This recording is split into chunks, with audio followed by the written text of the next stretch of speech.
Hello, everybody. Good afternoon. Welcome to CraftyBeesFlorida Knitting Podcast. I'm Gayle. I'm Christina. It is November 2nd. Yep. Episode 11. Yeah. Yay. Boy, do we have a lot to talk about. I know. Oh my gosh, so much has happened in the last couple of weeks. Yes, it has. It has. It's been fun. I've got something to share with you. I didn't even share it with you yet. It's bad. I'm going to start. Maybe we should start on this one. Oh, no. On this I know what are you going to tell me? Yes. We put Sasha down yesterday, the Doberman who was diagnosed with a heart issue.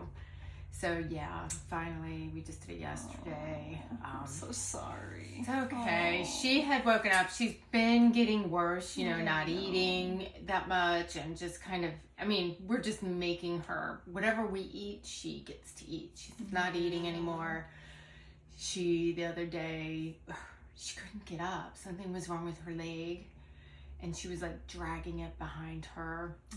And then she kind of, or something.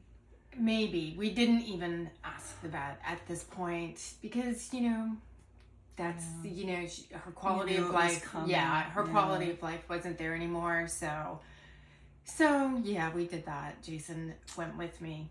Men cannot deal with that. Oh, I know. He's like, okay, I'll go with you to support you. Not really to support me because it's his dog too, but he wanted to be there. He didn't want to lay it on me. Yeah, of course. So we both go and he doesn't even, he just gets into the office and, I'm like, you can wait in the car if you need to. It's okay. Because I've kind of learned to think about other things and, you kind of just hold it together. Right. So. And you're doing it for the best possible reason, it's just you can't think about it. So he poor Jace did not do well at all with it, but he knows it's for the best, and we both agreed it's time. So sadly she's gone. Poor Sam was on me like white on Bryce today. He would not leave me. I'm like kicking him back in the door on my way over here. I'm like, sorry, Sam. He's like, whoa, wait a minute, what's going on around here? And here I was going to have one episode where I wasn't going to blow my nose. Oh, well. Sorry, people. It was necessary, and I'm sad about that, but anyway, man. Yeah, that was tough. But then we had a nice trip to New York, so that was so much fun. Certainly did. It was full of adventures. Oh my God. Starting off with, what was I thinking? Thinking it would be, I do this a lot, don't I? I have unrealistic expectations. I really thought, it's going to be fine. We'll fly into LaGuardia, rent a car, and drive upstate. I guess it was okay driving up there, but we'll have to, maybe we can go consecutively and or chronologically and tell a little bit about the drive back to the airport. Oh, well, yeah, that was a little tough. That was, as you say, no bueno. No bueno. Well, and what the unfortunate part was, is I thought about it later and I thought, if we were New Yorkers, we would have stopped right where we needed to stop. To hell with the rules. We'd have put that car in park and done whatever we needed to do.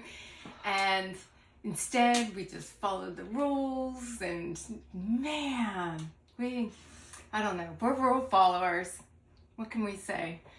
Yeah, well, we'll get into that a little later. Yeah, so you have that to look forward stay tuned to. For that. So, I guess we should tell everybody what this is all about. So we're ahead of ourselves. Yeah, so welcome back to all of our repeat viewers, and welcome to anybody who's new to our podcast. If you like what you see, make sure to like and subscribe. But this is a knitting podcast where we talk about knitting, crocheting, all things yarn, crafty and beekeeping. We're beekeepers here in Florida, and we do love our girls, and we love getting out the honey and taking care of them. Exactly. So But yes, today we're going to be talking a lot about our trip up to the New York Sheep and Wool Festival, which is commonly known as Rhinebeck because it takes place in the town of Rhinebeck in upstate New York, which is so beautiful. Oh my gosh. So nice to go and see all the leaves changing, and it's so beautiful out there this time of year, and it was just starting to get cold. I think I was quite happy to leave because that's when really the temperature started to drop. It was down in the 50s or 40s, and I was like, whoa, we gotta leave. I know. Yeah, it was just on Sunday. Yeah, it was starting to get really chilly. It was. It was lovely though. I packed I don't know what I was thinking. I packed every single warm piece of clothing I had. Me too. And I ended up wearing the same two things. So did I. There 3/4 of what I packed I didn't even wear. I know. On our next trip, I'm bringing 2 outfits. Don't judge me. No, that's it. I will not, because I'll be doing the same. I'll be doing the same thing. And maybe next time we won't have to buy a giant duffel bag at the Walmart to get our stuff home. That happened. Okay. We'll have to make the disclaimer. This is going to have to be a judgment-free zone. Yes. This doesn't happen all the time, so don't judge. Exactly. So, okay. We had all the fun, though. Yeah, we did. We did. I don't think we're going to talk too much about Woolen Folk and Rhinebeck as festivals themselves, because they've been done 100 times. Yeah. Woolen Folk was a mess. Yeah, and everybody who's in the knitting community knows it was a mess, and you know where to go to get the vendor lists and things like that. Right, so to support the small vendors who really, a lot of them I think lost a lot of money. It was really sad. Yeah. But you've heard it all, or if you haven't, you can go to any number of podcasts and hear it all and then some. Yep. I was watching one the other day that was not a vendor, what do you call it? Sponsor. No, just a person like us. Oh, really? An attendant. Yeah, and she was crying. She was just so upset. I was like, I didn't find it that bad. I mean, it was uncomfortable. If you had a disability. Yes, if you had a disability, you couldn't really attend. And as far as I know, they weren't giving any money back. Right. And thank God nothing happened, because it would have. It would have been a disaster. If there had been a fire or something. So we're going to leave that one on the table, and we're just going to generally say, you can correct me if I'm wrong, Rhinebeck was great, as always. The vendors were fabulous. The location is wonderful. It's just a great experience. If you've ever thought as a knitter that you wanted to go just to participate. Yes. What did I hear? It's a Knitters Comic-Con or something. Oh, yeah. That's a good description. Yeah. It really is. It's everything you would want as a crafter, and not just a knitter, a crocheter, that's what I was going to say. A weaver. A knitter isn't the right word. Right. But, a yarn, a fiber enthusiast. Yeah. A spinner. Yeah. Oh, my gosh. Yeah. It's just everything and more. Yeah. And the sheep, the animals. I know. I love them. It's amazing. I love them. It's amazing. We'll put some pictures up. I'll intersperse some pictures. There you go. When I do my editing. And you know what? I have to say, with all the bad stuff about Woolen Folk, I really got everything that I wanted out of it. Really, And what did you want, my friend? Oh, I just wanted so much to be able to meet Max the knitter and Vincent Le Garçon, and wearing my unbearable sweater. And you did. We beelined you guys for their yes, booth. we did. We just, Well, let's talk about before. Because I didn't get my sweater done. I had to stay up till 3 a.m. the night before because I had, the sleeves just took me forever. Well, I'm going to back up. We get on the plane. She's still on the first sleeve. You were still on the first sleeve, right? Or were you on the second? You might have been on the second. So she's just doing her sleeve. I think I was on the second one. And the lady comes in. And she's got a little dog. I'm like, oh, shit. And then another lady comes in, she's got a little cat. I'm like, oh my God, she's never going to concentrate. Better not sit next to Gayle. Thank goodness they did not sit near us on the plane. So I was a taskmaster. Keep knitting. That's right. Oh my gosh. I am not a fast knitter, but I think your knitting's beautiful, so. Well, I improved my speed this time. Well, but I was weaving in the ends 20 minutes before we were ready to leave for Woolen Folk. We steamed her sweater right before we left. But you stayed up till 3 o'clock in the morning. I did. I mean, I went to bed and was like, see ya. Good luck. I don't know how you did it, but I don't know how I did it either, because I never stay up that late. Yeah. But I just you were determined. was determined. So you did get it done. I did get it done. And you got up with bells on in the morning to get ready to go. Although we didn't get to Woolen Folk until 2 o'clock. So we didn't True.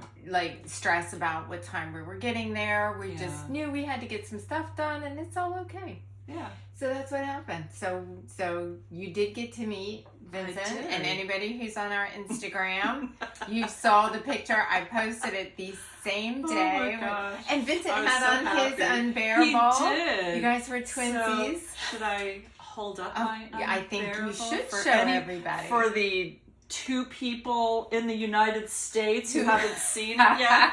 Here it is, all beautiful. Finished. That's just beautiful. Yep, all finished and now blocked. Beautiful. Yeah, I was, as I was telling you before, I was a little disappointed because the red bled a little bit. You can't see it that much, especially, I mean, if I'm right on you, I would probably notice, but pinks. Yeah. But, I'm still happy with it. What are you going to do? And I don't know, maybe we've been getting so many nice comments from our viewers lately. Maybe there's a viewer who can give me some advice as to whether there's something I can do now at this, I don't know if it's too late to take that pink out, or I don't know. I have no idea how you would get that out. Yeah. I have some of those color catcher things, for the washing machine. Do you know what I'm talking about? Mm-mm. I don't know what company makes them, but they're these little sheets that pick up dyes that are, like, if you put a bunch of stuff in your washing machine that bleed, it'll, I don't know how it works, but it attracts the dye. So maybe I'll try that. I don't know. I don't know. Yeah. Anyways, I was happy. And then we met Kevin and Ray. Yes, we did. And you know what I'm surprised at? What? Everybody was as nice in person as they seem on their podcast. They really were. That was a real fear of mine because, I mean, we're a small, just beginning podcast. Right. Nobody knows us, really. And even if we didn't have a podcast, we're just people, And I just was so afraid. I was like, I just hope they're going to be nice and not short. Yeah. And they could not have been nicer. They were so complimentary of your sweater. Vincent and Max, they were very excited about it. Kevin and Ray were fabulous. Yeah. And Cabin Boy Knits. My gosh. They were adorable. They talked to us forever. They did. I mean, but we had a lot to talk about, with the beekeeping and stuff, and they had just gone to some sort of instruction thing in Canada, didn't they? About tourism, right? About like ecotourism, ecotourism that they had taken, and you were telling them about your class sponsored by the USDA and things like that. So you guys had a lot to kind of talk about there. Much fun. So I had a good time. Yeah, so everybody was the weather really was nice. crappy, and That's okay. wasn't great, but we had a good umbrellas. Time. Yeah. We didn't slip and fall on our butts, so that was something. I know. We sunk in the mud a few times. We did. Yeah, we ruined our shoes, but oh well. What can you do? That's life, right? So that's awesome. Yeah. So shall I show my finished sweater that I was wearing at Rhinebeck? Yes, please do. Let's see. Oh my gosh! And talk about this was my Easy Bee. So beautiful. So, You've had so many compliments on that. People can see me with this bright color. For sure. So. Yeah, but you know, the contrast is lovely. It's beautiful. It's just like, yeah, I don't know, like sherbet, or it's just mouth-watering. The colors that you picked to go next to each other are just gorgeous. I love it. It's absolutely beautiful. It did surprisingly grow more than I thought it was going to. Yeah, mine did too. This brown yarn was frogged from another sweater, so it had already been soaked and blocked, and it still grew. Yeah. So I was really nervous about my. I haven't tried this. You haven't tried it on yet? No, not since I blocked it. When I got home, I washed it, and that's when it bled, and I laid it out here, and I was like, oh my God, this would fit a linebacker. It just looked so ginormous to me. But, yeah, I don't... Are you going to try it on now? No, I'm not going to try it on. But I don't think it's too... It's like a little bit longer, but... Yeah, mine ended up being a little bit bigger. I guess it is a little long in the sleeve, but... Yeah, but mine's supposed to be like a cozy, you know, just kind of snuggle up, even long sleeves, and put them over your hands kind of thing. So I'm kind of okay with mine being a little bit bigger. I still think, I don't know if I'm strangely short here, but my armpits are always too long, even in this one. That one too? Yes, because it grew. So the armpits are down here. So I don't know, maybe I'm making the wrong size. Maybe I don't know my measurements as well as I think I do, and I'm making the wrong size. Maybe. So, on my pressed flowers cardigan, I'm going to measure, and I think I'm just, technically I always go down a needle size to get gauge, and I think I'll just go down a size. If it's too small, I guess I'll give it to Violet or Nikki, or Skylar won't wear it, because I don't think she would wear flowers, but... I have smaller people in my family I could give it to if it didn't work. And chances are it will work, because you always have that issue that they're always too big. I do. And you're a loose knitter, so that's very hard to gauge. It is. Just going down a needle size. So well, I mean, maybe that's the answer. I get gauge and I wash and dry my swatches. Yeah. So, and I don't know, I probably loosen up as I go. Do you know what I mean? Yeah. You're just knitting along and you're... I know that happened here. The faster I was going, the looser I was going. Yeah. You got one sleeve longer than the other. Probably do. You're probably lucky My the 3 a.m. sleeve is like the same length as the other one. Yeah, I don't even know if it is. Like I said, I haven't even tried it on yet. That's funny. That's funny. All right, let's talk. Those are only finished objects? No. Or let's talk about our finished objects with the two things that we... Is that all we have is the other two things? Yeah. But we purchased these in Rhinebeck. So if we want, we can start with that company. Because, you know, what we really tried to do, and I shouldn't even say tried to do, it's just what happened. We ended up buying from a lot of independent, smaller dyers. We still went to Miss Babs and, you know, did those larger ones. But the smaller ones, we made a lot of purchases from the smaller ones. We really did. And so we'd like to introduce you to them because, you know, we had to give the small dyers some love. And they really were quite affordable. They had cute little kits and different things put together. Oh my gosh, these kits that we have already made. Yeah. You know, great Christmas presents. Yeah. And they're great to give your kids a link. I don't know if you guys are like I am. I don't want to give my kids something super expensive. So I try and find smaller stuff to, you know, oh, I'd love to have this. It's just something I wouldn't buy for myself, but I'd like to have it. And because they want to buy you something. Right. So this way you can tell them, hey, here's just something, you know, smaller, and I would appreciate it. I'd love it. Yeah, exactly. So, do you know what the company is? I do know. So if you want to hold up one of your kits and start talking about that, I'm going to find their names right you here. Know what? I have it too right here because I bought several kits. So it is actually Stunning String Studio. Right. So and that's at stunningstring.com. And we'll have everybody's website listed in the show notes. And I know I put what I purchased and the colorway in the show notes. That way, if somebody particularly likes a colorway, they can. Perfect. They'll know what it looks like. So you may remember, was this on the last episode or the one before where you talked about the national parks hats? The book. It had to be maybe the one before or a couple before. It's super popular now. I've seen it everywhere. I know, and they had so many copies of that book. You know, they have a room or a building that has books at Rhinebeck, and they had that book. Yep. Well, I had been coveting your copy of the book for a while. So before I left, I bought myself a copy of the book.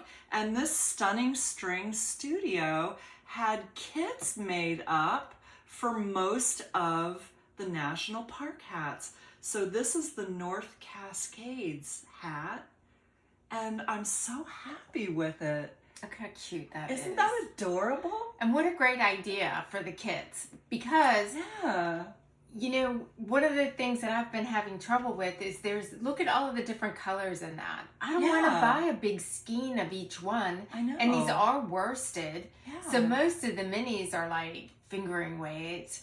So what a great idea. They just put everything together. Yeah. And I noticed that the kits weren't all the same price. Like if something had a ton of different colors, it might have been a little bit more expensive, or just a couple of colors, you know, it was less expensive. So it definitely varied. Yeah. Oh, I was so happy with it. It only took me like 2 or 3 days to knit. That's why everybody else knits hats. I know. How great. And I had never knit one before. But, you know, my daughter lives in Oregon. Right. And my son and his fiance now live in Syracuse, so everybody's getting hats. So I actually bought a few kits from her. Are these going to be Christmas presents? Yes. Okay. So, yeah, I guess the surprise is Olivia, don't watch. Yeah, right. Close your eyes. So this is the Big Bend hat kit.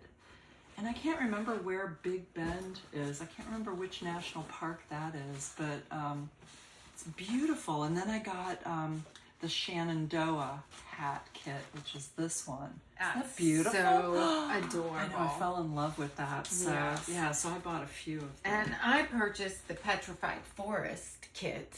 Oh, that's gorgeous. And so it's got all of those in there. And look what they have, you guys. This is so cute. So when you buy a national park kit for an additional $3, you can get a little tag and just sew it on the hat. So whoever you give it to, if you keep it yourself, you know which park it was. Isn't that the cutest idea?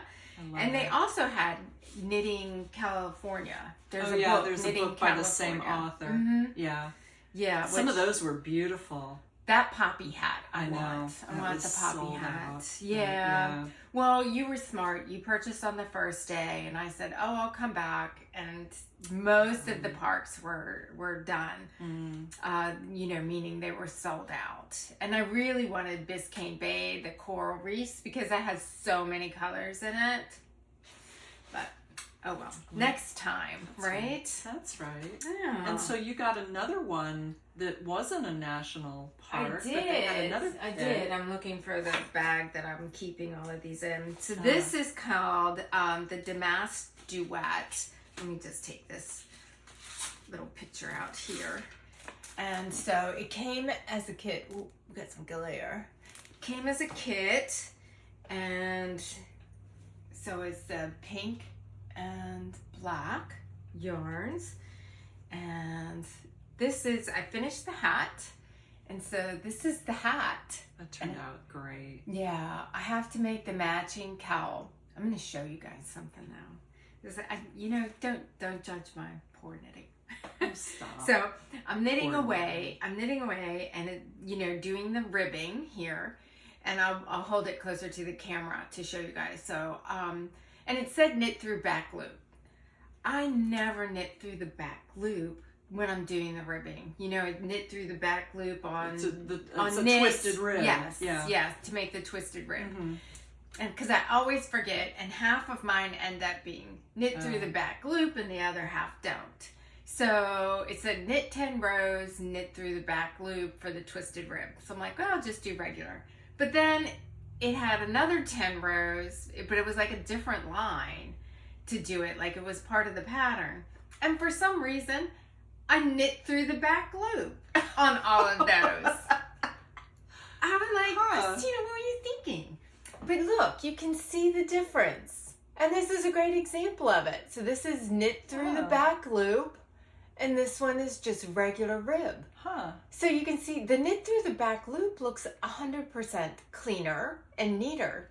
It does, doesn't it? It does. It does. I think I'll do it from now on. Wow. Yeah. And you can see it when I put it on my head. So this is when I think I'm going to roll that brim up. I don't think I'm a loose kind of hat wearer anyway. You know, I would probably always pull it down a little bit and do this. Cute. I need a hot pink. Yes, you do. Yes, you do. I was looking for them yesterday. I was going to buy you some pink and yellow ones, but they didn't have any. I went to Hobby Lobby, but they didn't have. You know who has some is Joann's. Last time I was there, I saw some at Joann's. Okay, they got some nice colors. I want the big puffy ones. Yeah, they were big and puffy, but I cannot remember what colors they had. They may not have had a lot of great colors. Yeah. So this one was a kit also, and there's a code for the pattern, so I didn't have to purchase the pattern. I got the pattern included, so I was super excited about that. So nice stuff. I don't think they included the pattern on the kits for those, because I don't think they did. Pattern code on reverse. Oh really? Yeah, they did. I mean, I didn't use it because I already had the book. I just, went by the book. Excellent. But the pattern. Yeah, the pattern's included in all of these. Very nice. Yeah, so go to Stunning String Studio if you want some cute kits, because they have really cute. And the yarn is really nice. Didn't you like the yarn? I did like the yarn. What was it? It's just 100% superwash merino, I think, but so worsted weight. But it's just, it has a really... It's nice. It's really nice and soft. This is a Legacy worsted 100% superwash. So it's nice. All right, perfect. And did I follow the pattern? No, I went down the needle size. Oh, did you? Yeah, I got a little ahead. Well, my big giant head. Oh, well, that's not even for me, but I just. Yeah, I almost always go down the needle size, especially hats, because I can't, I don't want a hat that's falling off my head. Well, no, nobody likes that. All right, where else did we go? Where else? Where didn't we go? Well, this is true. God.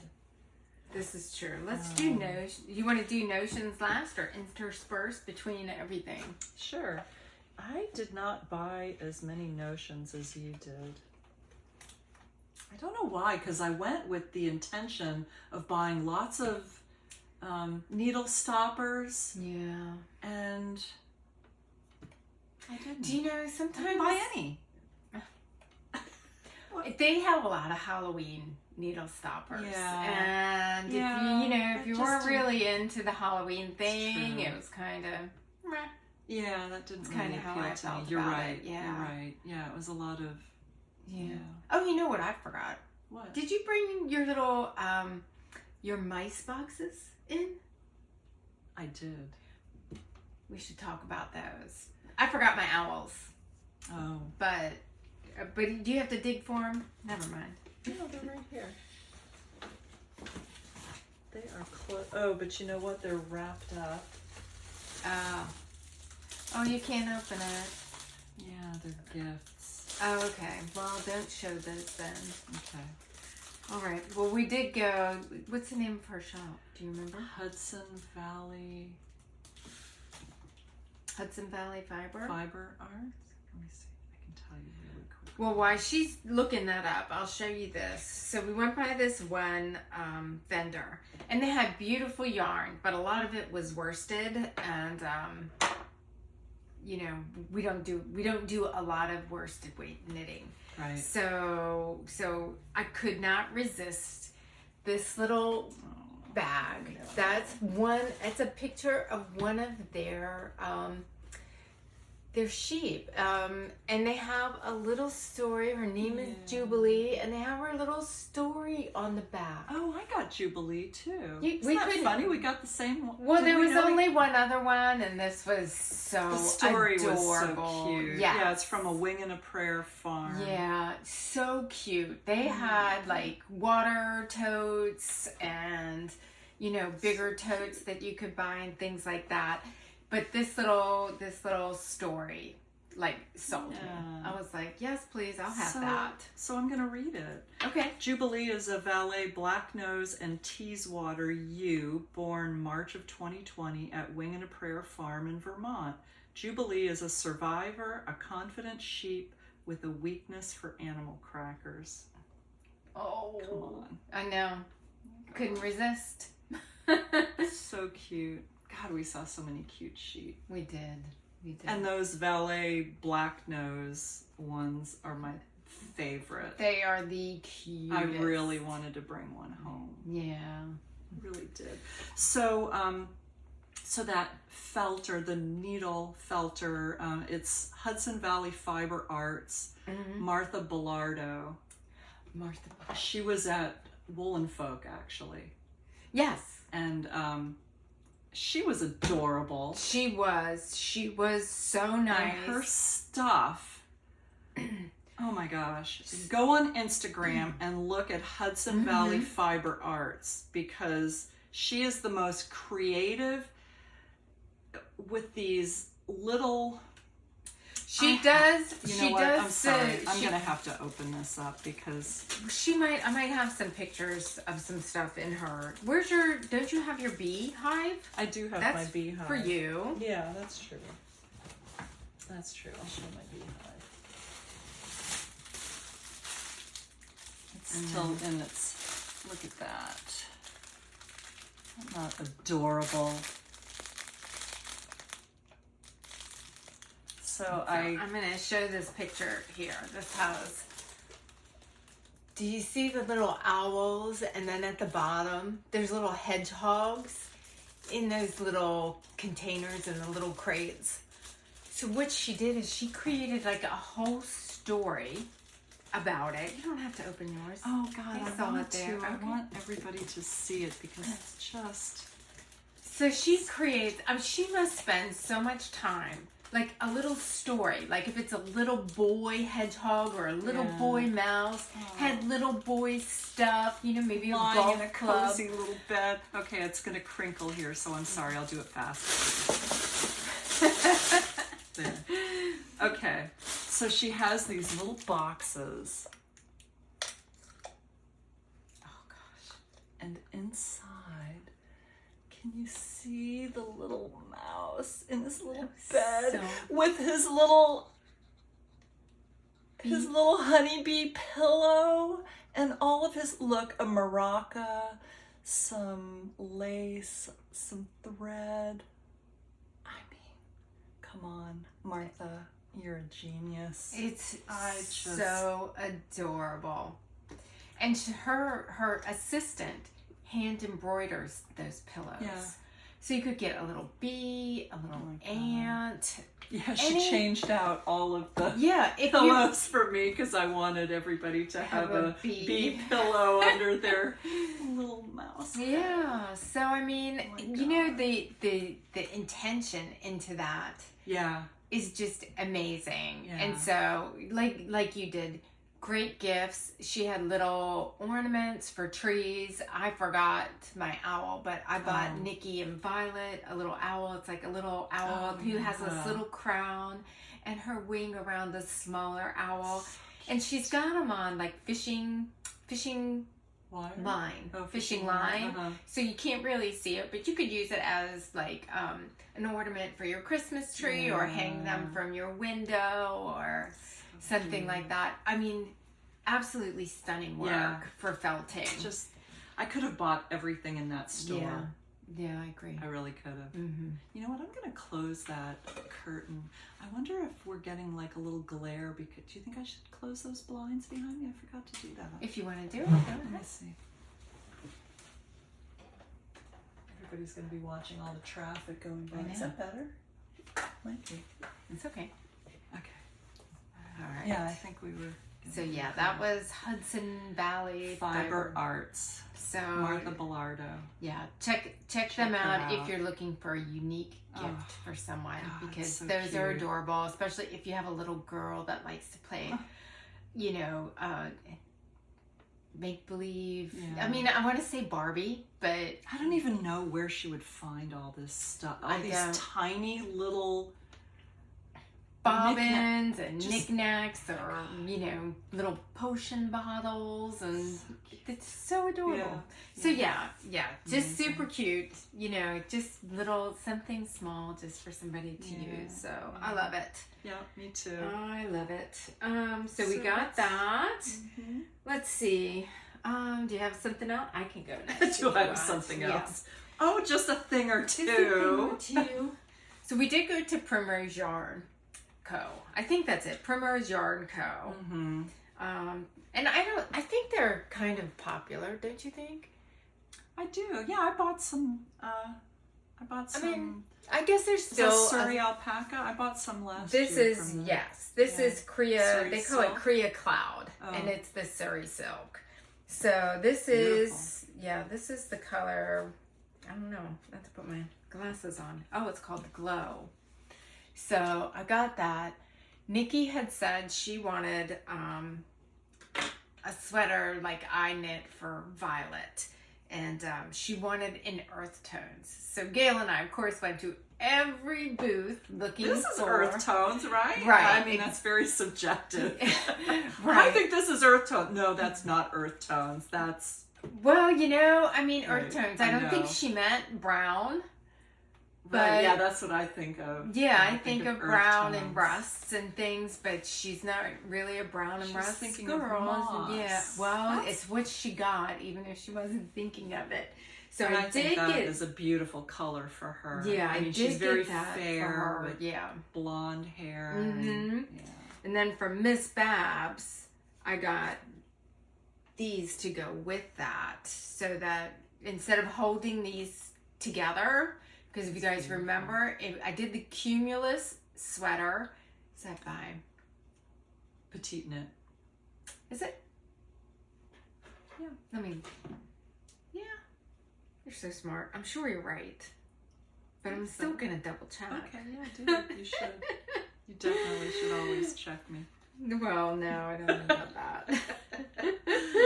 Oh. This is... You're amazing. Right. This Miss She's Babs. right, you guys. We should. Why I even question her? I don't know. Yeah. Which one's wool, merino, 65% merino wool and 35% Tussa silk. Yes. From Miss Babs.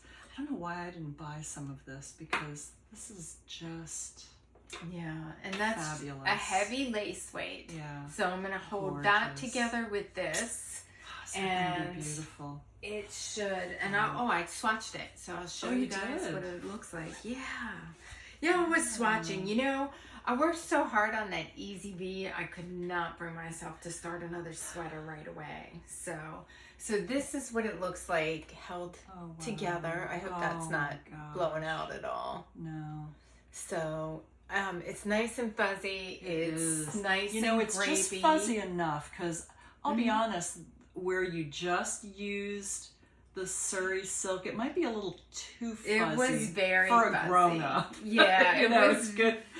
It was, and it's that nice more. and drapey. Yeah. So my swatch is right on gauge. That is. I'll make the extra small, but I will go down needle size as well, because that's just what I do. So yeah. The Primrose yarn is very nice. I don't know if you would consider it a big dyer or a small indie dyer. Yeah, I don't know either. I don't know anything about that company. They were there last time. That's the only reason I'm kind of bringing that one up. And I did get the color changing yarn from Primrose as well. And I schemed these up, you guys, so you'll have to forgive them. And for some reason, it's got like the weirdest name. So the color one that I chose is called Big Truck. And let me find... Oh, this is for your pressed flowers cardigan. Yeah.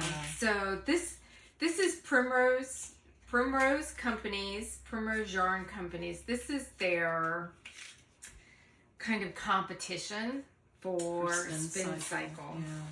I got all my stuff in there. So it's kind of their competition for Spin Cycle. And so I want to do the Pressed Flowers cardigan by... You don't know? I was waiting for you to tell me. Christopher's? I think it is. I think you're exactly right. Let me find her pattern here. I could be wrong about that. Savory Knitting, Pressed Flowers cardigan. Let's see. Where she put her name? Amy. Yep. Amy Christopher's. Okay. You're exactly right. So this yarn is called Big Truck. And so these are the colors. So that's all the same colorway. It's all the same. Really confusing. And you know, Spin Cycle is the same way. It can be all the same colorway and look totally different. Yeah. But I think with Pressed Flowers, that is going to be fabulous because it doesn't need to all look the same, you know? Do you think so? Yes, I do think I'm so. having trouble with it. Well, look. So, if you... I was thinking if I started here, then I would end here. Yes. I mean... Well, no. Yeah, no, because you need to rewind this so that this is on... Oh. You know? How does that work? So that this orange and black is the starting. So if I start here, which I'm probably going to cut off this orange and green. Such an odd combination. I might or might not. Let me show you guys. So I put this... Oh, you swatched that too? I swatched that too. And I'm having trouble with this swatch. I'm going to show you guys swatched a lot. Oh. It's a multi-swatch. It's a multi-swatch project. So what I got to do the press cardigans, because it's sport weight yarn. I don't have any sport weight yarn. Do you? No, I mean, I don't really. Yeah, I mean, I do have either fingering or DK. Yeah, you know? I don't know why. I have, you know, some Surrey silk or some mohair somewhere, but sport weight, not so much. Me either. So I did get this from Miss Babs. It's called Laurel Falls. It's kind of a peachy pink, but it's very tonal. Yes, very muted. It's called muslin. And so I thought it was kind of a neutral color that I could do a lot with. And I really wanted something that would contrast. So that contrasts. But it might contrast too much. You guys tell me what you think. So here's my swatch. Let me move my little thing out of the way there. Now what I did is I tried to use every color that was in there. So it doesn't have a smooth color change. Yeah. I can't decide. I'm not gonna lie, I don't like it. But it might be the color change that I don't like. Right. I think that's because it just doesn't flow. And if you go with, you know, I mean, that's a long change, you know. I think it's, if you see the purple and then it goes to green and then it goes to gold halfway through the flower. Yeah. It's not going to be that way. It's not going to be that way. Yeah.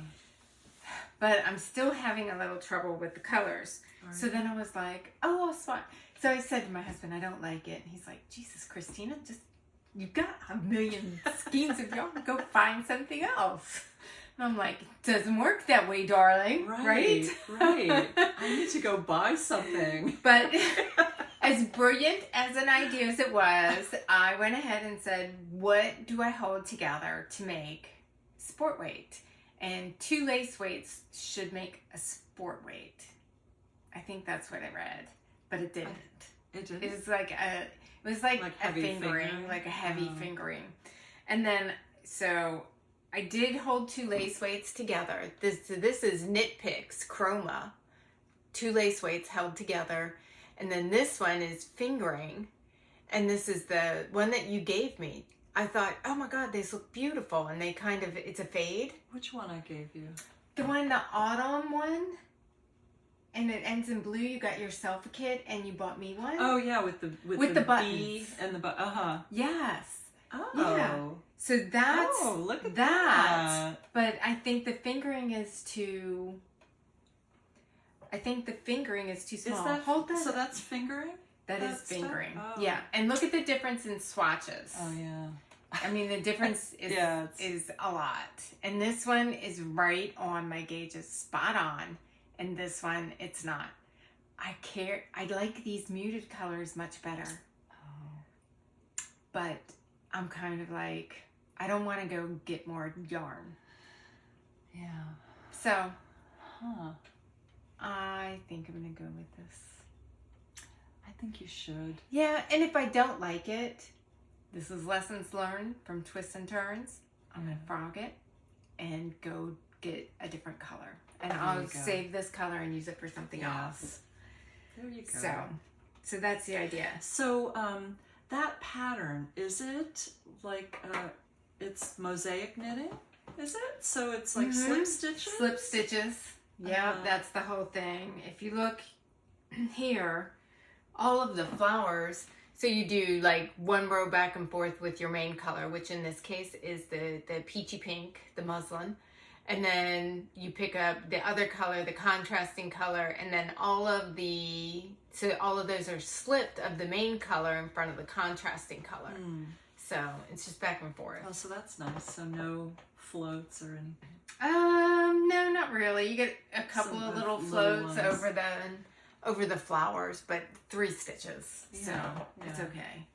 Yeah, so I can't wait to see that done. I've been just looking at all that pressed flowers stuff for the longest time. And we saw so many. Oh my gosh, did we ever? People just have the most beautiful knitting. Yeah. I mean, I just loved going and seeing. Oh, go ahead. So, it's very common. You know what I'm thinking. I know exactly what you're thinking. Very common to just compliment people. If you see something, they've made it. We all know as makers, we put a lot of heart into this. Oh my God. And so to say, oh my God. Red-faced just thinking about this. Well, I'll tell my faux pas after you. Well, I don't think yours was really a faux pas. How would you know this? What? Oh, what are you thinking? I'm thinking of when we were buying this and you complimented the girl on her pressed flower. So, yeah, I complimented the lady behind me on who her had the most beautiful pressed flowers cardigan. I was like, oh, you just got the stuff to make that. Yeah, she's like, oh, did you get it from Spin Cycle? And I said, no, I got it from Primrose. She was the representative. The owner. She was the owner and dyer of Spin Cycle. Oops. We can't know everybody. I know. I was thinking about when you stopped that lady and you were like, oh yeah, I love your sweater. Because we had just looked at it that morning on Ravelry. It was a brand new pattern. And I was like, oh God, isn't this beautiful? Yeah, you just showed it to me and I was like, that's great. And this woman walks by us and I said, oh my gosh, we just saw this sweater. I can't believe I just saw it yesterday. And she said, or no, it must have been in the morning. It was morning. Was this morning. I said, I just saw it this morning. And she said, yeah, well, there's a good reason for that because I just published it yesterday. And we were like, the designer. We were like, what? It was, do you remember her name? Catherine. It was from Brooklyn General. Oh, okay. Catherine. I'm sorry, I don't remember her last name, but yes. That was funny though. So funny. We both did. Well, it's not possible to know everybody. No, it's not. Every dyer by seeing their picture. I mean, that's really magical though that happens. I mean, we're always looking in Ravelry and looking at all this yarn and looking at all the Instagram stuff on people, and to actually meet these talented dyers and designers, it's It's a little overwhelming. Sometimes I think, yeah. Yeah. Yeah. But So we had some good laughs over yeah, that. we did. I was like, well, yeah, she started talking to someone else. I'm like, no, I bought mine from Primrose. She said, oh, turned around and started talking to someone else. And I was like, what that's about? And then the other girl said, oh my God, I always wanted to meet you. I've got this spin cycle. And I'm like, oh, anyway, it happens. And yeah, only after the fact did I realize who that was. I was like, she looks so familiar. Well, that's when I was like, really, Gayle? You're supposed to save me from... That's your job, is to keep an eye on me. I really fell down on the job. I really did. Oh my gosh. It's okay. You know, you can't be expected to know everybody, and it's a lot. It's okay. We had a great time. We did have a good time. What else you got? Oh, what else? Oh, how about this? Oh, look at this, you guys. From Red Staggerwing. What's the name of it? Red Staggerwing. Oh, it's beautiful. When I saw this, I could not resist. So it's wax canvas and leather. It smells so good. Yeah. And look at the design inside. That's so cute. Oh my gosh. So it told you. You were like, I really want one, and then I you know, saw and the I saw the design inside. Yeah. I was like, oh, I have to so well have made. this. I mean, you could really use that as a purse. You really could. You It's really so could. beautiful. It is beautiful. It's got so many pockets. It's got pockets outside. It's got a zipper pocket inside, and then on the other side, it has open, deeper pockets. So, yeah. Oh my God. It's beautiful. Yeah. I was crazy about it. I could not pass it up. No, I wouldn't think so. That's great. Mm-hmm. It's been hard not to take everything. I guess I did take some of my stuff out because I swatched those, but you know, some of my stuff I haven't used yet because I was waiting for us to do our podcast. You're probably doing the same thing. I know. I know. I haven't even taken tags off. So, how about the needle felting place? Oh, did you bring those with you? I did. Well, you should So we show went those. to, we stopped in the needle felting place. And what was this? Felted Sky is the name of it? Felted Sky. They had the most beautiful booth. I mean, and he said, because we were like, oh my God, it must have taken you forever to set this up. So it was a whole shelving system. Everything was shelved. It was beautifully displayed. And he's like, no, basically, it's like IKEA. You just put it together, and then he's like, we put it on. He's got covers. All of the shelving units were on wheels, and he said we have covers that fit over them. So basically, we just take them off the truck, wheel them in, and set them up. And all the merchandise is already on them. Yeah, very neat. Wow. I guess if you do these things, you get, you know what? I was going to say a man had to do that, but not necessarily. I'm going to say a personality. Yeah. You Yeah, know, for sure. they're like, we're not putting it in totes and carrying them in. We're doing it like this. Yeah, well, it was a brilliant idea. And it was a beautiful looking booth, so well Mm-hmm. organized with all of these. I had never seen, we've done a little bit of needle felting, but I had never seen pictures done like that. Although, yeah, you did oh no, that was wet felting. That was wet felting. That's right. Yeah. I had never seen, I guess, needle felted pictures. So these are these a are so linen, beautiful. like in an embroidery hoop that you needle felt on. Look at this. Is that getting blown out? I think you can see it.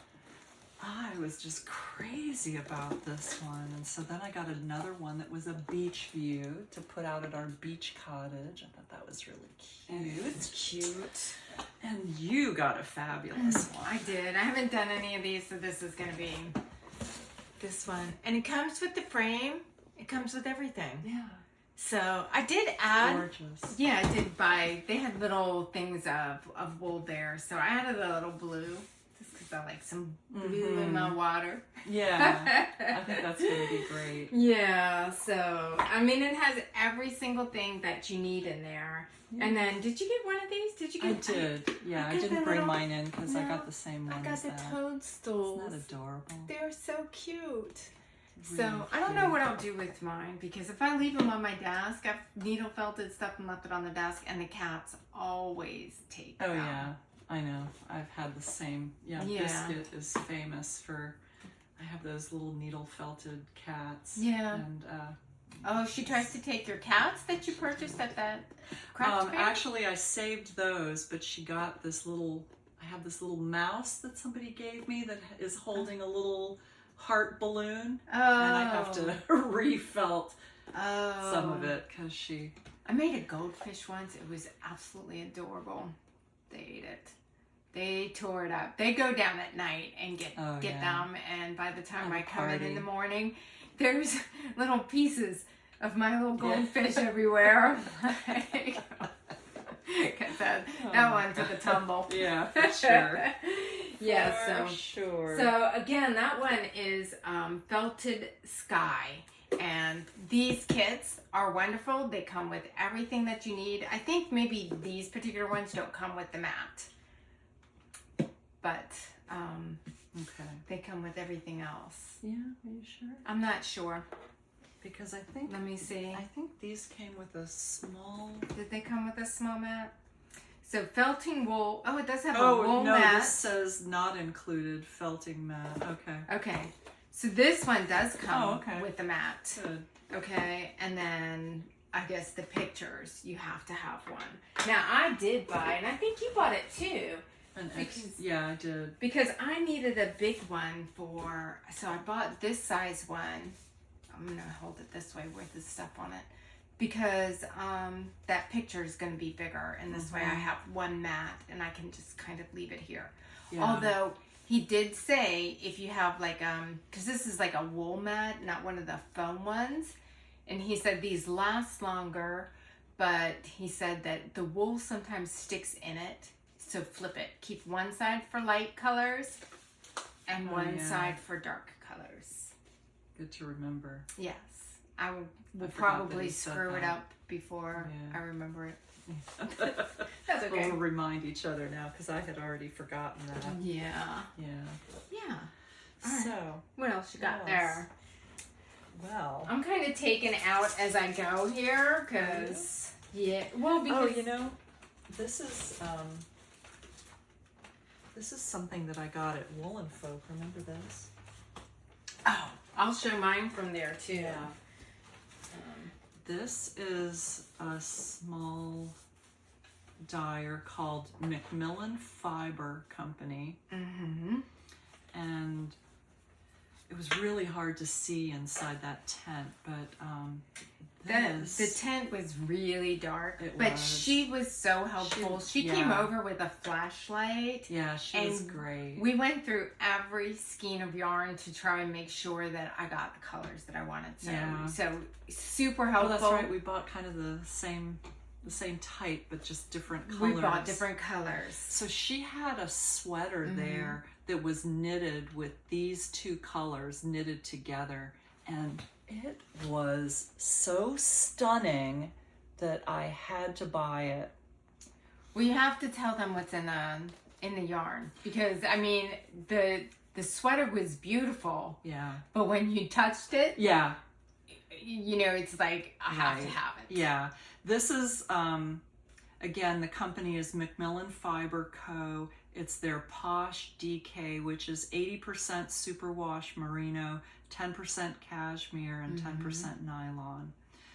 And with this Surrey silk, which is 74% baby Surrey alpaca and 26% silk, those two knitted up together was like touching a cloud. It was wonderful. Oh, I could not leave it behind, I'll tell you that. And she was very, very helpful. I mean, she really was. She made sure we got all of the skeins that we wanted. This was probably my most expensive purchase. Yeah. Yeah, a sweater quantity of cashmere and silk. I suppose it was lined, wasn't it? Yeah, probably. Yeah. Probably. Anyway. And I don't care. I know, right? Well, you know, if you get a sweater's quantity of something, especially something as wonderful as these fibers, I think, you know you're going to pay for it, but you're going to take your time and just enjoy it's the joy of knitting it as much as having it done. That's right. But I'm sure I'm sure as much time as she took with us, she would do that if you ordered something online. She would you know, happily probably go through. What was the name of yours? What was the name? Posh DK. No, I mean the colorway? Mm-hmm. Dunwegan. Oh, Dunwegan. Dunwegan. Is that right? Dunwegan Isles collection. I think it's it is the Isles collection, so it must be Scotland or Ireland. Yeah. I don't know. So mine's called Rainy Days. And so I got the same, so you can see. So we just are both of yours called Rainy Days? Yeah, both of mine are Rainy Days. See, this is called smoked salmon. Oh. Smoked salmon in Dunwegan. Yeah. I got Rainy Days for both of mine. Perfect. Shall I go next? Please do. All right. I'm going to show this one. I got another thing from her too. Let's see. So she was tucked, this young lady was tucked into the tip top at Wool'n Folk. And the name of her, she's a small dyer, and the name of her dye company is Toil and Trouble. And here's what I purchased from her. I just couldn't resist this. So, of course, she's out of Salem, Massachusetts. And so, Toil and Trouble, she's got a little witch theme going on there. And these little stitch stoppers, they're little books, but in Salem, you know, they're grimoires or whatever, you know what I mean? So I'm thinking that's what these, not just books, but, you know, with the whole theme there. Spooky. Yeah, the spooky theme. So she's just got like this plot of different color here. So this particular skein is called Ink Blot, and the colorway is Hecate. Is that how you Hecate? I know it's a goddess. She's a goddess of, I don't think Hecate, maybe. I always say Hecate, but that's not right because there's not enough. There's not enough letters in there for that. Too many syllables in there. You know, I do that when I'm reading a book too. If I like somebody's name and I don't like what the author picked, a lot of times I change it as I'm reading, which I can't do if I'm doing poetic an audio. License, I think they call that. So, but probably it's not good when you're doing something like this. I don't get poetic license. I don't think she's ever going to know, so. Well. Bought it, and I think that's pretty much all she cares about, really. Yeah, so. yeah. What are you going to do with that? I'm going to make some fingerless mitts. My hands always get chilly in the wintertime, and I'm always typing, so I thought some fingerless mitts.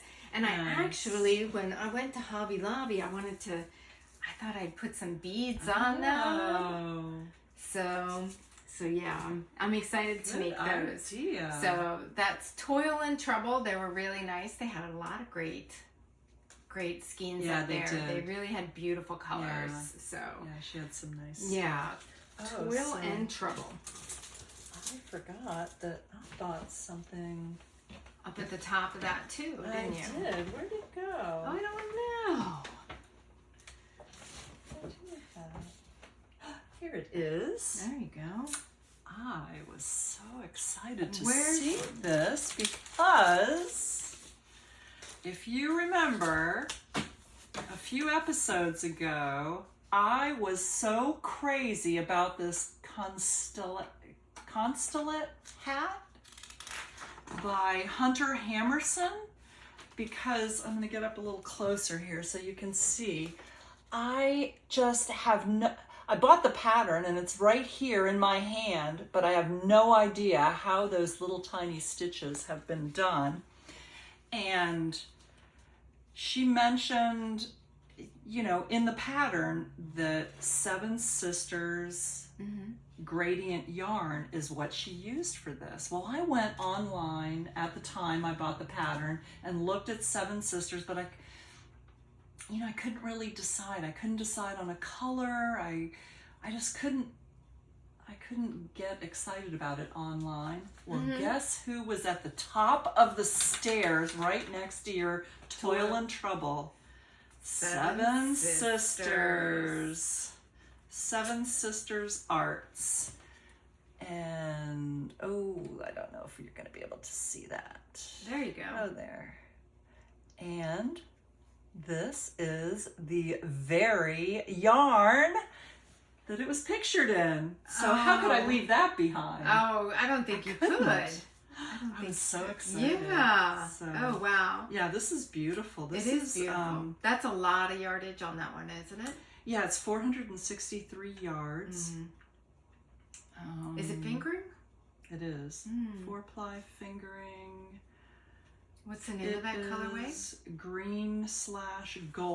Oh, that's it? It's 75% superwash merino, 25% nylon. Awesome. Very exciting. I was so excited to find that. Yeah, that's cool. What else have you got there?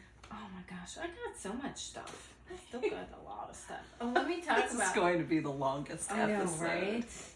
We'll have to cut it short. We'll have to stop. So I got this. This is from... I forgot about that. I know, right? Terrapin Fiber Works is the name, and this is 100% tinsel. Look how shiny it is. Yeah. It's just beautiful. And so this is a green, and it's called Sage. And this is, what would you describe this as? I mean, you can see a little bit of purple. It's got little yellow. It's like cream with all kinds of other speckles, with pink and this is yellow. called garlic. And yeah, you know what? That's a really good description because it does have like a little bit of the lavender color that would be in a garlic. Right. Yeah. Yeah. I can see that. And so she had a cute booth, and what drew me to this was she had a sample made out of this. And when I looked at this, the shirt on Ravelry, I wasn't as inclined to think it was as cute as it was hanging up in her booth. But it was crochet, and I think I'll give it a whirl. Yeah. And I got these little buttons to go with it. How cute are those? So cute. And I don't know who I got these from because they're just in this plastic bag. Yeah. And she had a lot of buttons. She did have a lot of buttons, but these smaller buttons apparently were very popular because there was hardly any. Yeah, there wasn't hardly any left. But this is Terrapin Yards again. Let me just make sure. I know it's Terrapin, like a turtle. She's from Maryland. So Terrapin Fiber Works is the name of her indie yarn. She had very really nice stuff. You should go check her out. Yeah, and she had lovely samples because that's totally what did it. I was like, oh my God, that's so beautiful. I need to make it. That's going to be perfect. Another one for Nikki. If I don't make something for Eric and for Ashley and for Gigi soon, I'm going to get... Yeah. Oh, gosh. Do you have something else? I do. I was going to say, don't make me keep going. I do. So, how about Tess Designer Yarns? What? Okay, you guys. Last year, we went to... Oh, sorry. It distracted us both, didn't it? We were like, who's texting? I know. How rude. So last year, they had such a big, beautiful booth with this yarn that I'd never seen yarn so... last year I was pretty much a novice. I mean, I didn't know any podcasts. I hadn't been knitting for very long. So when I saw the yarn at this Tess Designer Yarns booth, it was displayed differently, like long hanks. It wasn't you know. Well, and she had really soft, fabulous. Yeah, this yarn. stuff called kitten. What is that? I don't even know because It had to be cashmere. It had or something. to be. It was so soft. Like for a year, I dreamt about that pink yarn called kitten. And when we saw her booth, I was like, all right, I have to look at what it is while you're talking. So, strangely, I didn't even end up getting any kitten, but what I did get was this. They had a sample of a ranunculus made with this, which is their superwash merino light, 100% wool, and this is called Tinkerbell. It's 70% kid mohair and 30% nylon, and they had a ranunculus made with these held together, and it was so beautiful. So I had to get that. And then I saw this, which is 55% mohair and 45% merino. They call it a mohair and merino. That's their name for it. And it is... Is that mauve? Like a mauvey gray? No, it's more like a camel color almost. Can you get a... There. Yeah, it's like a tannish, light brown. Yeah, I would say camel. It's really not mauve. I just fell in love with it. Yeah. I thought, oh my God, what a beautiful sweater that'll be. That's going to be beautiful. Yeah. And I don't have to hold mohair together. I know, right? With it. That's even better. Yeah. So I was so happy. That kitten is cashmere and silk. Okay, well that explains it. And that one, sometimes it's hard because it's $90 a skein. Yeah. I mean, and I think that was, I really had to think hard about it, and that's why I went with these other things, because I was like... Well, yeah, you can't really do a sweater's quantity. I mean, by the time you're done, I mean, it's 325 yards. Yeah. I mean, you're going to have a $300 sweater. Easily. Which, you know, if you're buying designer clothes and you buy a $300 sweater, maybe, but... True. Yeah, that's a lot. That must be why I didn't end up getting it. I really had been just dreaming about it for a year. I would have sworn that I would have bought some of that. Yeah, we spent a lot of time in her booth. We did. Oh my gosh. It was like, we were like kids in a candy store. Just the way they had everything displayed. Just in those long... It was beautiful, and Tess was in there, and she was like a model, like with the hat and boots and long trench coat, and just very stylish and chic, and I felt like, you know, a little bit of Paris right there. Yeah, wow. Yeah, it was awesome. Exotic looking stuff. It was exotic looking stuff, and I could see how she could make something look that way. She had a very a flair.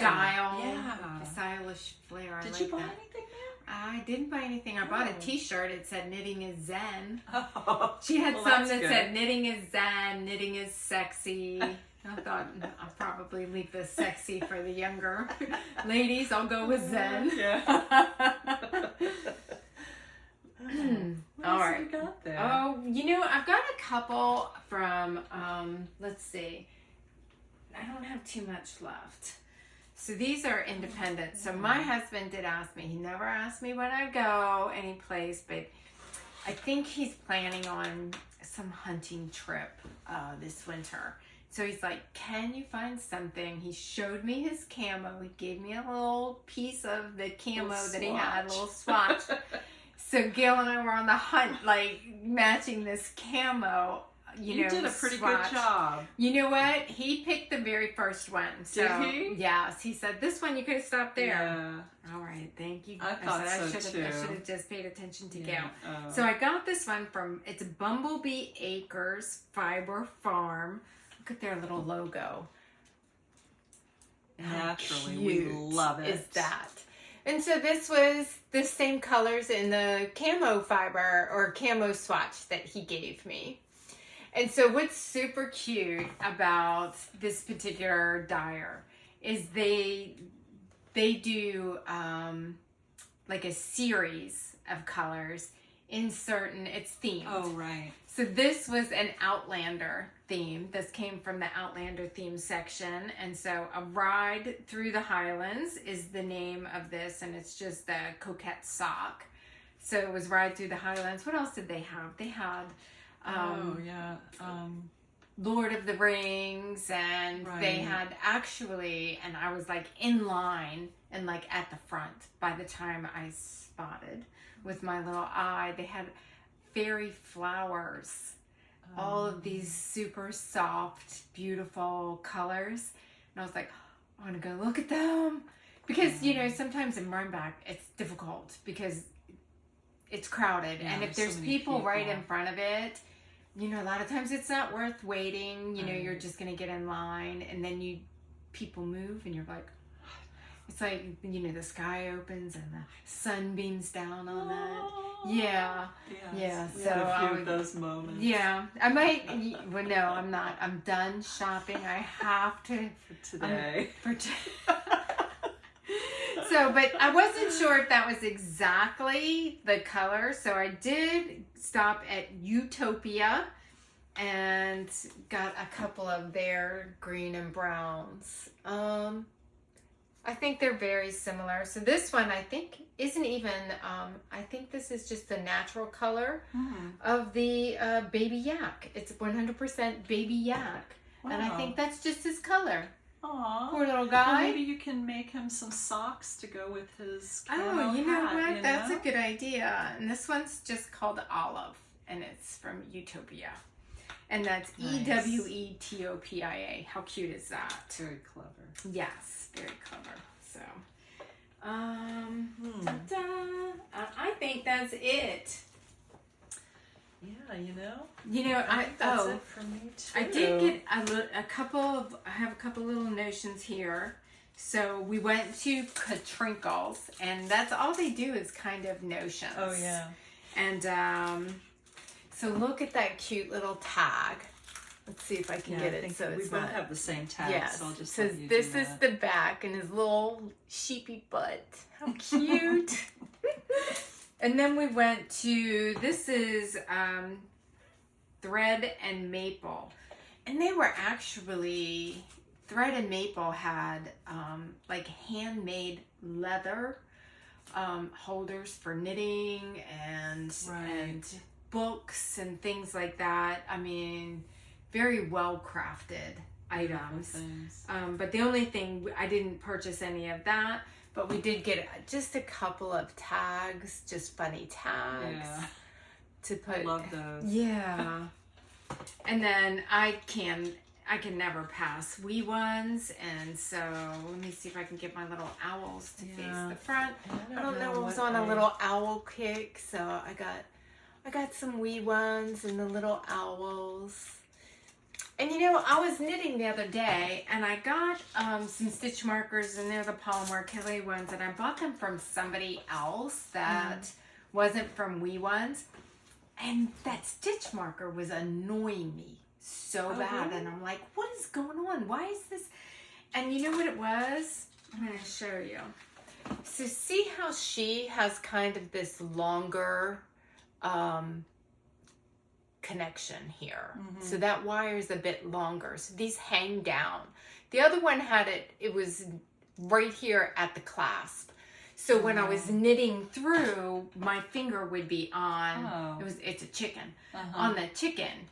But with these, my finger sits on that wire connection. So, and then I can just fling the little owl or flamingo or whatever it is to the other side and get it out of my way and keep going. But the chicken one, I couldn't do that. It was kind of a pain. So she's really well thought out on her stitch markers. And she has so many stitch markers. She bought was some that were little cats. You but did. I can't you find don't know them. where your cats went? I had. They're here somewhere, but nobody wants to hear me rooting around in my bag. And she had so cute. She was changing them. Like I like mine to have the circle. I don't know if you. The circle. Yeah, but if you wanted the clasp, she would put. And I think my cats have the clasp on because I prefer the clasp. Well, and crocheters would use the clasp. They're not going to use the circles, and they're good for also tracking how far you've gone. Yeah, I like to use them for that, or to put them through, like show the front of. Right, exactly. This is the so you want something that you can take out when it's in the middle. I'm trying to see. Oh my goodness, girlfriend! I think that's it. Oh, we did good. Is that the end? I think that might be the end. So, but we're gonna is have that not enough? I think it probably is. It probably it's ridiculous. Is. That's what it was. So much fun though. Yeah, but we'll have all of these smaller dyers, even Miss Babs and the larger ones. Yep. Everything we've mentioned will be in the show notes. In the show notes, and I encourage you. If you need something for Christmas, birthdays, shoot those off to your family, friends. Yeah, for sure. Yeah, for sure. Yeah. So. All right, super. So we finished that part. Yeah. So, should we talk about bees for a few minutes? Yeah, I know you called me the other day. She's all flustered. I'm like, oh my goodness, what's going on? I know. Tell them about it. What was going on when I called you? Was it just that I was overwhelmed because there was so much honey? Yes. Yeah. Well, So I went out on Sunday morning, and because I was nervous, I hadn't checked my bees in a couple weeks, and I know we're getting to the end of the nectar flow now. Our last nectar flow of the year is Brazilian pepper, and it's pretty much gone now. So, you've pretty much got as much honey as you're going to get, and so, I want to. If it's all capped, I want to harvest it before they either get robbed by other bees or they start eating it themselves. So when I went out there, sure enough, there was so much honey, and but I only got through like 3 of my hives, and then a robbing situation started happening, which is really freaky because it's just like a million bees all over the fronts of every hive, just all through in the air. So what happens, Gayle, and tell me if I'm wrong, but you open it up and then all of the bees would be within 5 miles. Right. And if they're like, oh, hey, there's some free honey. There's honey is available over at the Walker Goodfriend house. Yeah. So, because they could smell it because you opened the hive. Right, because I opened the hive. I was kind of taking my time because, here's what happened. Here's really why I was freaking out. It's all coming back to me now. Takes us a little while. Right. It took me. I had to transition here. So, when I opened up this one hive, it was the one that I had transferred the queen from the last time, because remember I had one hive that was queenless, and then I had this hive that had a queen and also 3 queen cells, so they were making new queens. Right. So I had moved that queen to the queenless hive, and I was expecting to see a new queen in this hive. Right. So I was taking my time looking for my queen, and what I found was a bunch of drone cells and a bunch of drone cells are boy bees. And they look different because boy bees are bigger. They're bigger, and the the capped cells are puffy, so they stick out from the frames. I like that explanation, puffy. They're puffy, yeah. So, yeah, there were a bunch of drone cells, and there were a bunch of cells that had eggs, but they would have like 2 and 3 eggs per cell. What that means is that you have what's called a laying worker. So if you don't have a queen in the hive, once in a while, a worker will be like, I can fix this situation. And she'll just start laying eggs, but you know, she doesn't know what she's doing. She's not really built to lay eggs, and they're not fertile eggs because the queen is the only one who goes out and gets mated and comes back with fertile eggs, which are capable of making worker bees. The unfertilized eggs that a worker bee will lay are only going to be drones. So they're only going to be male bees. They're only males. Yes. Males are necessary, but we don't want a ton of them, Right. especially right now because what happens in the winter? Yeah, they kick the drones out Mm-hmm. because all they do is eat. You know, their Yeah. only job is to mate with the queen. Other than that, they just sit around in their recliners with their feet up and eat. So they get kicked out in the wintertime Yeah. when there's not enough food. And if So, they yeah, won't leave, they'll kill them and toss Yeah. their little bodies right out of the hive. Yeah. So I'm like, oh my gosh, I Yeah. have a laying worker in here. Right. No, I don't know yet though, because I did see some eggs that looked normal. So it may have just been, there may be a new queen in there. I didn't find her, but there may be a new queen who's just starting to lay. And then in the meantime, the laying worker is like, oh, I'll take over. And she's just doing her thing in there. So yeah, so I found that. And as I'm taking my time looking through all that, trying to figure out what I should do, of course, that's when the robbing started because I had all the boxes opened up and laid off to the side. So I was like, oh God. So I just put it all back together and left without even examining the other 2 hives.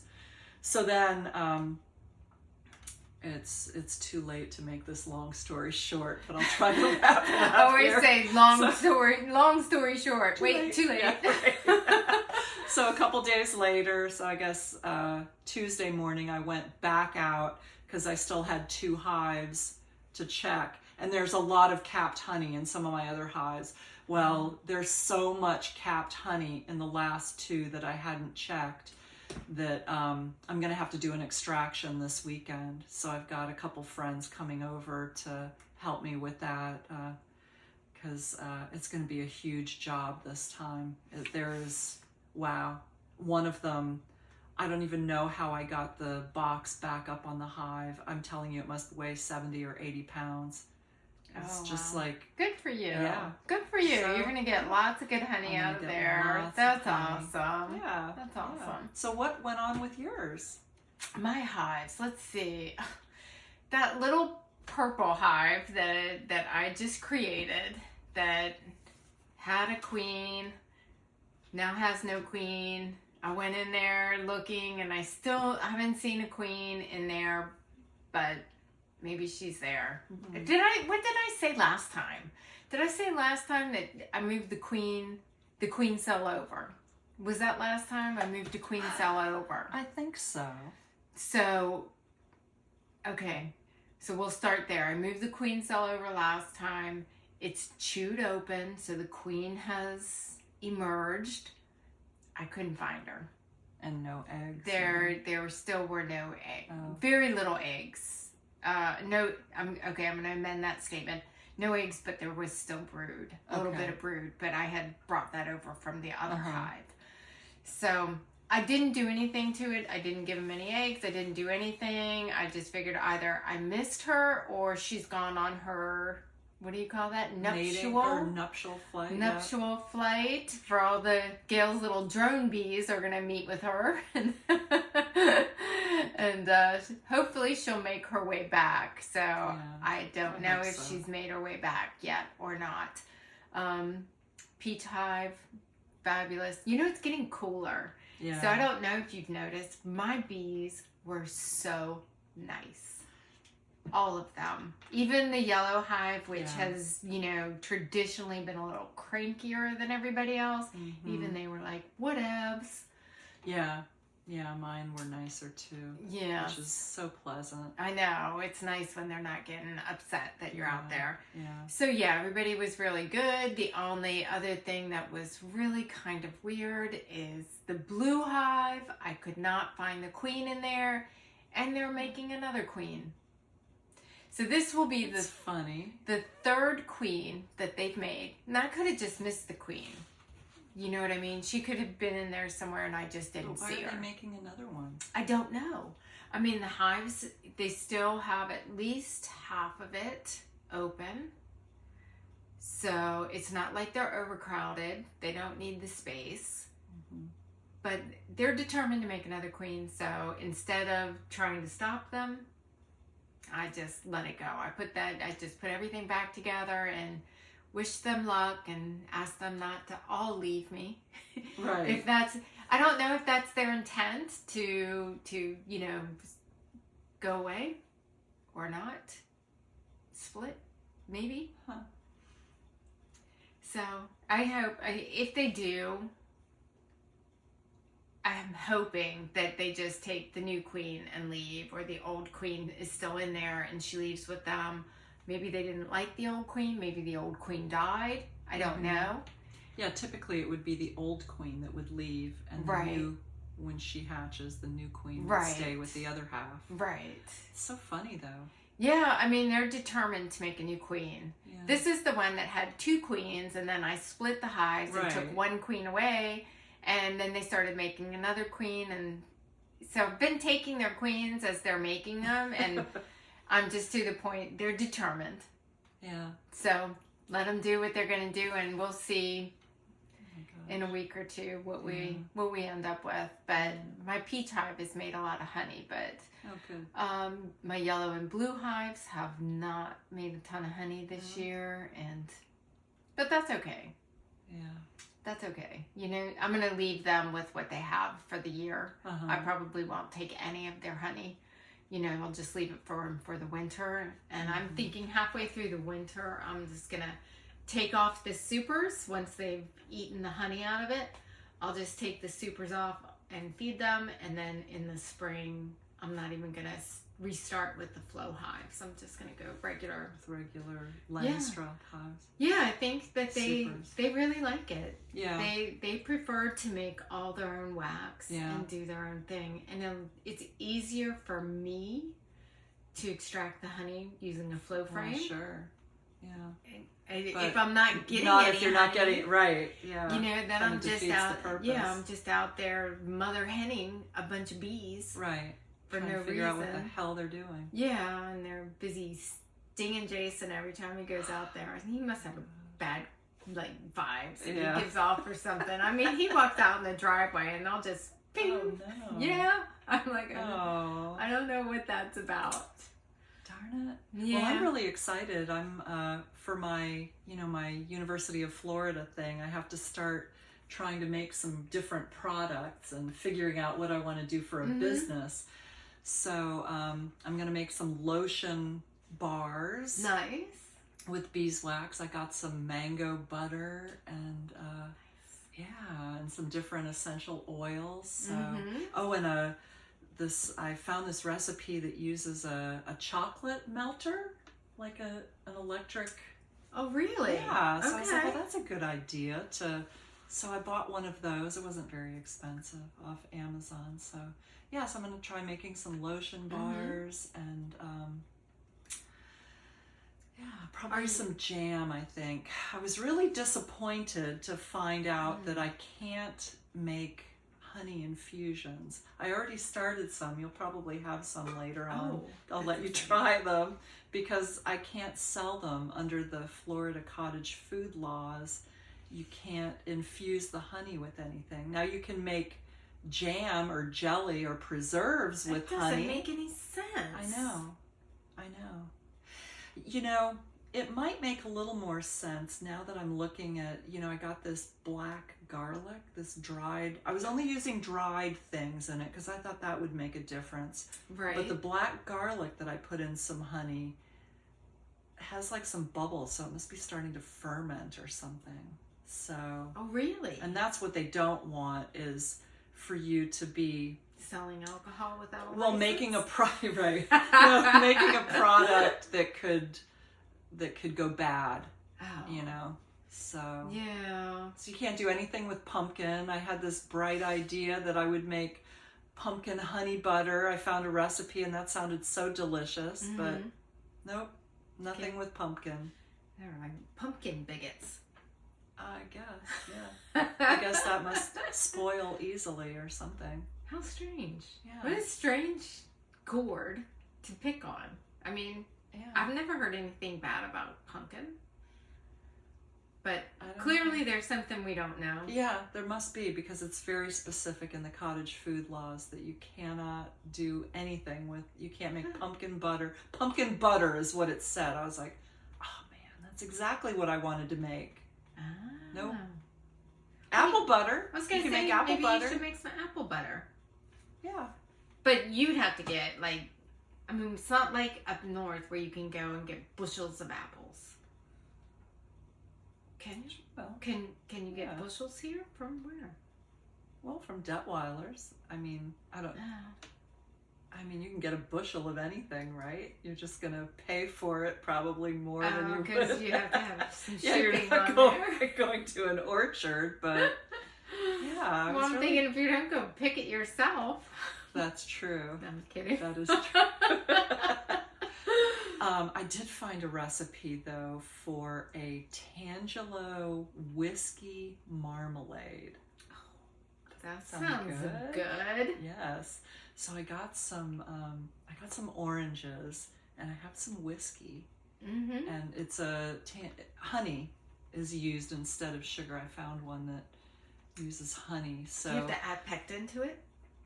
No, because citrus fruits, the seeds have a lot of pectin. Really? So what you do is you remove the seeds and put them in a muslin bag and cook them along with the fruit.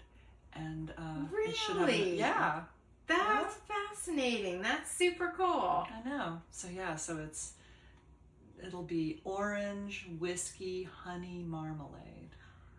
That sounds delicious. Well, we'll see. Well, I will be your taste tester. You got it. I will have a jar with your name on it. All right. I like that. Yeah. So. Yeah, I don't have anything on the crafting front. No? Mm-mm. Oh, No. I'm going to buy I'm going to get a solar wax melter. Is it big or small? It's, I think they're about 12 by 18 or something. They're not huge, but they have like a glass top. I was talking to somebody at our annual beekeepers picnic, and somebody in Gainesville had said, when I melt wax in my solar wax melter, it comes out perfectly white. And I was like, how can that be? Right. I thought she was really shooting me a line. Well, we have to bring samples so everybody can see it. Wax the first time, wax the second time, because it's quite an in-depth process if you don't have something I'm assuming that it works well with the solar wax. Yeah, well, you know what? Ashley at the Beekeepers Association picnic said, oh yeah, I have a solar wax melter. And what happens is the sun bleaches the wax. It does come out much lighter. Really? Yeah. Oh, I like it dark. Well, yeah, but you don't want it dark for lip balms and stuff. Nobody wants to wear a brown lip balm, do they? Well, I guess not. Maybe not. I guess not. I mean, I don't mind I have some little votive candles that I made, and candles they're super are nice. cute in the orange beeswaxy color. Yeah, right. So that's nice, but I think for some uses it would be nice to have some lighter colored wax. Yeah. How many times do you have to melt it in your solar wax melter in order to get the bee parts out of it? Just once, I think. I mean, it has a strainer, you know, or Ashley said she just uses an old t-shirt. So just a piece of cloth that you put the wax in, and then as it melts, it strains through and goes into the bottom. So you know, people are so smart. I know. So I'm gonna get one of those. Good for you. Good for you. And I'll share it. That's exciting. Yeah. We'll see if I get enough wax. That's right. Yeah, see, that's the other thing. When you're using the flow hive, you don't get the wax that you get with the regular Langstroth hives. Yeah, that's what I'm always buying gyms at $20 a bar. Yeah. You know, I mean, I don't even know why I keep buying it. I've got like 3 bars. I hoard wax like I hoard yarn.